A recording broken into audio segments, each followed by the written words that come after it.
नमस्कार साथियों, स्वागत है आप सभी का हमारे खुराना क्लासेस यूट्यूब चैनल पर। आज के क्लास में दोस्तों हम बात करेंगे संस्कृत की। तो ये बीएसटीसी सेकेंड ईयर के अंतर्गत संस्कृत का जो पेपर है हमारा 7वें नंबर का, इसकी एक यूनिट है हमारी पहली, यानी कि संस्कृत भाषा का सामान्य परिचय। आप लोग हमारे टेलीग्राम को ज्वाइन करो। वीडियो के डिस्क्रिप्शन बॉक्स में आपको लिंक दिया गया है जिस पर आपको बीएसटीसी की अपडेट मिलती रहेंगी।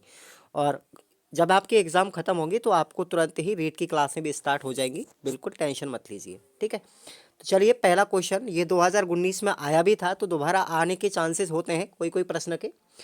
तो विश्व आदि काव्यम इति नामना किम प्रसिद्धम अस्ति, यानी विश्व के अंतर आदि काव्य के नाम से कौन सा, ठीक है ना, जो काव्य है वो प्रसिद्ध है। तो आदि काव्य के नाम से साथियों रामायण को जाना जाता है। रामायण को क्या बोलते हैं? आदि काव्य बोलते हैं। उसके बाद आपसे एक संधि पूछी जाएगी, याद रखना आप लोग संधि को जरूर याद करें। इस टॉपिक को, इस यूनिट से आपसे संधि पूछी जाएगी। तो देखिए, जैसे आपको ये संधि दी गई है, श्री प्लस ईस मेरणम रूपम भवती। श्री प्लस एस के मील से कौन सा संधि युक्त शब्द बना है? तो याद रखना श्रीस बनेगा, ठीक है ना। बड़ी ई की मात्रा प्लस बड़ी ई की मात्रा, दैट इज क्या आंसर आएगा? बड़ी ई की मात्रा ही आएगी। यहाँ पर आपकी स्वर संधि हो जाती है, ठीक है। उसके बाद एक प्रश्न आपका प्रत्याहार से भी पूछा जा सकता है। अगर संधि का नहीं आएगा तो आपको याद रखना प्रत्याहार से भी शब्द पूछा जाएगा। और प्रत्याहार हमारे मूल रूप से 14 है। आप रीट में भी इसको पढ़ेंगे टॉपिक को। तो ई उ ऋषि और रे जो है हमारे, ये कौन से वर्ण के प्रत्याहार हैं, ठीक है ना, किस प्रत्याहार के अंदर आते हैं? तो ये हमारे इत प्रत्याहार के अंतर्गत आते हैं, ठीक है। एक टॉपिक और है अपना प्रत्यय। एक तो प्रत्याहार अलग चीज है और प्रत्यय और उपसर्ग भी एक अलग चीज है। तो प्रत्यय और उपसर्ग भी आपसे पूछा जा सकता है, ठीक है ना। तो गतिमान, गतिमान के अंतर्गत कौन सा प्रत्यय है इसमें से? तो याद रखना कौन सा हो जाएगा? मतुप प्रत्यय है। तो देखिए, गति प्लस मतुप, गति प्लस मतुप क्या होगा? गतिमान बनेगा। अब यहाँ पर बना क्यों है? क्योंकि मतुप प्रत्यय के संयोग से अगर किसी मूल शब्द में जोड़ दिया जाता है तो शब्दार्थ क्या बनेगा? यहाँ पर मतुप की जगह क्या बन जाएगा? मान बन जाता है। क्या बन जाता है? मान बन जाता है, ठीक है ना भाई। उसके बाद आपसे धातु रूप भी पूछा जाएगा। देखियो, अहम रामे च इत्यत्र पूर्णीय धातु रूपे अस्ति, ठीक है। तो यहाँ पर जो अहम मतलब मैं, राम मैं रहम और खाली स्थान आएगा यहाँ पर। तो यहाँ पर गच्छ तो धातु है हमारा। तो अहम क्या है भाई? अहम हमारा कौन सा पुरुष है बताइए? अहम हमारा, ये हमारा अहम जो है,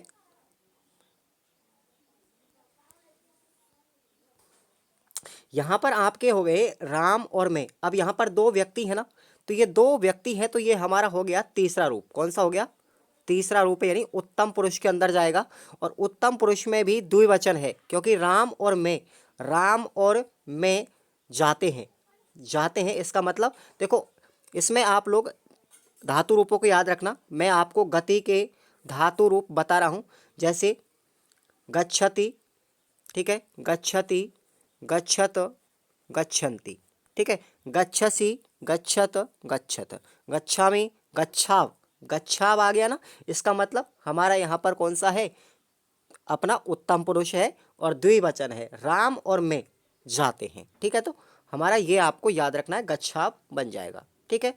इस तरीके से आपसे एक क्या पूछा जाएगा? धातु का रूप भी पूछा जा सकता है। इस यूनिट से आगे हम बात कर लेते हैं। तो देखिए आप लोग, वेदों के अंग कितने हैं भैया? वेदों के अंग पूछा जा सकता है। देखो, वेद तो 4 प्रकार के हैं, लेकिन वेदों के अंग पूछे जाए तो 6 है, ठीक है ना। और अगला प्रश्न है, तमिल जो है ना साथियों, तमिल भाषा ये किस भाषा परिवार से संबंध रखती है? तो ये ऑस्ट्रेलियस, कौन सा है?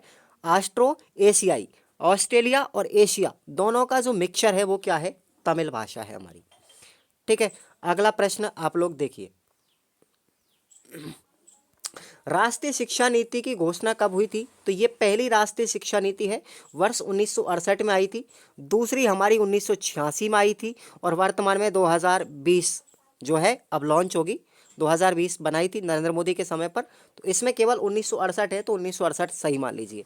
देखो, कहीं भी आपको राष्ट्रीय शिक्षा नीति के बारे में दोनों साल नहीं दी जाएंगी, 1968 और 1986, ये दोनों एक साथ नहीं मिलेंगी आपको, क्योंकि ये हमारी प्रथम है और ये हमारी द्वितीय है। फिर इसका वर्गीकरण आपको करके दिया जाएगा, ठीक है ना। छंदबद्ध अलंकार रचना कथ्यते। जो छंदबद्ध अलंकार युक्त रचना है वो क्या कहलाती है साथियों, उनको हम पद्य बोलते हैं। ठीक है ना, उनको क्या बोलेंगे, पद्य बोलेंगे। और बात करें हम चंपू काव्य की, चंपू काव्य क्या कहलाता है, गद्य और पद्य दोनों का मिश्रण जो है वो चंपू काव्य कहलाता है। नेक्स्ट अपना क्वेश्चन है, देखिए आपसे एक प्रश्न ऐसा भी आएगा, या तो आपसे मिलान करवाने वाला पूछेगा कि एक तरफ आपको रचना दे दी जाएगी और दूसरी तरफ आपको लेखक दे दिया जाएगा। ये प्रश्न आपका कम से कम 3 नंबर का आएगा, मिलान कीजिए वाला।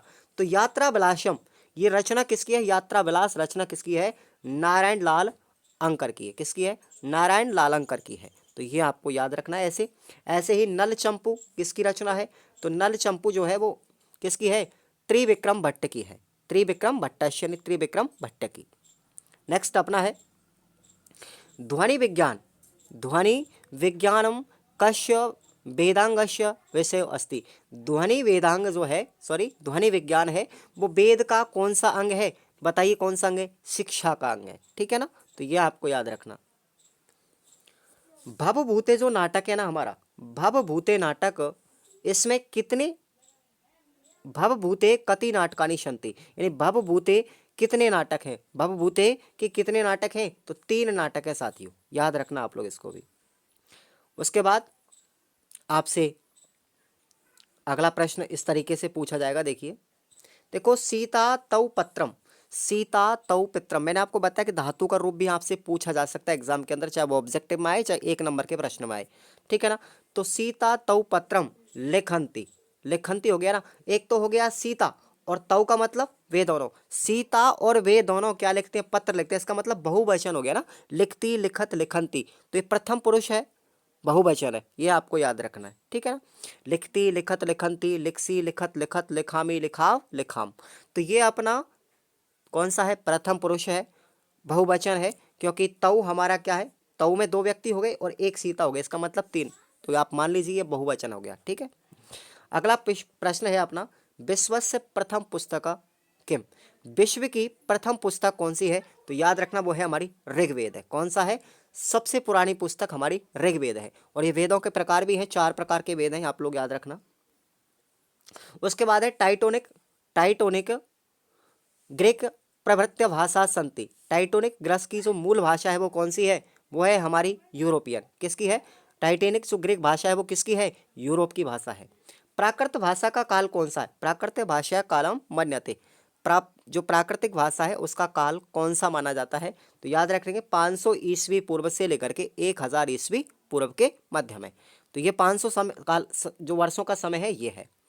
अगला प्रश्न है कि राधा कृष्णन आयोगेन संस्कृत अध्ययनाय स्थानम प्रदत्तम, राधा कृष्ण आयोग के संस्कृत अध्याय में किसका वर्णन किया गया है, यानी कि इसको किस नाम से जाना जाता है, तो माध्यमिक कक्षा अनुसंधान, माध्यमिक कक्षा अनुसंधान केंद्र के नाम से इसको जानते हैं।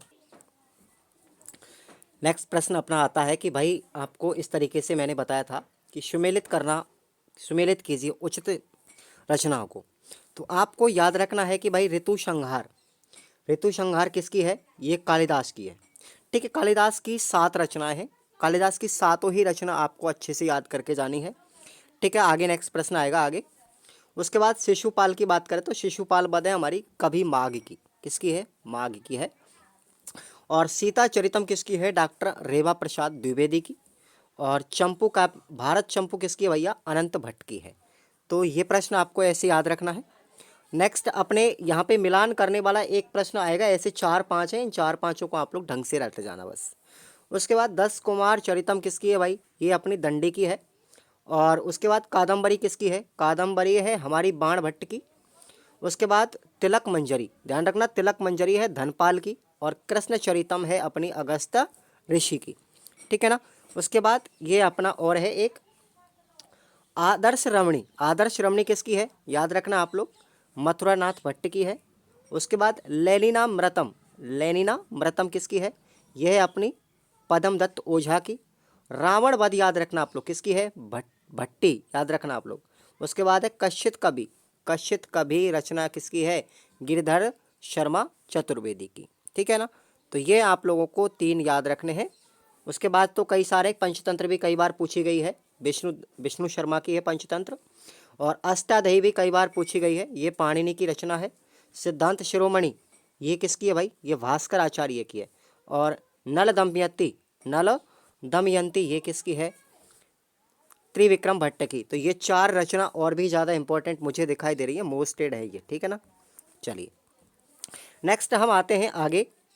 तो यहाँ पर देखिए, मैंने आपको बताया था कि प्रत्याहार से एक प्रश्न पूछा जा सकता है। तो जस प्रत्याहार में कितने वर्ण होते हैं? तो ये आपको याद रखना है, 5 वर्ण होते हैं। कितने हैं? जब गड़ the, J bay gay day they, याद रखना आपको, जब गड़ द, ठीक है ना। तो यहाँ पर शय का तो लोप हो जाता है, नेक्स्ट वर्ड में आते ही 5वां वर्ण होता है, लोप हो जाता है, शय का लोप। इसलिए जब गड़ द, ये अपने 5 वर्ण आते हैं जस प्रत्याहार के अंदर, ठीक है ना। अब हम बात कर लेते हैं कि भाई आगे प्रश्नों की इस तरीके से पूछे जाएंगे। जैसे प्रतिवेशनी जो कथा है, ये किस रचनाकार की है? डॉक्टर पुष्कर दत्त शर्मा की है। और पुष्कर दत्त शर्मा के बारे में आपको इसका जीवन परिचय भी याद रखना है कि पुष्कर दत्त शर्मा का आ सकता है, नीचे प्रश्न भी आएगा, ठीक है। तो इसमें से आगे बात करते हैं। जैसे अलंकृति अलंकार, अलंकारस्य कति वेदा संति। तो अलंकार के कितने भेद हैं? 3 भेद आपको याद रखने अलंकार के, पूछ लिया जा सकता है। शब्द अलंकार, अर्थ अलंकार और उभय अलंकार, ठीक है ना।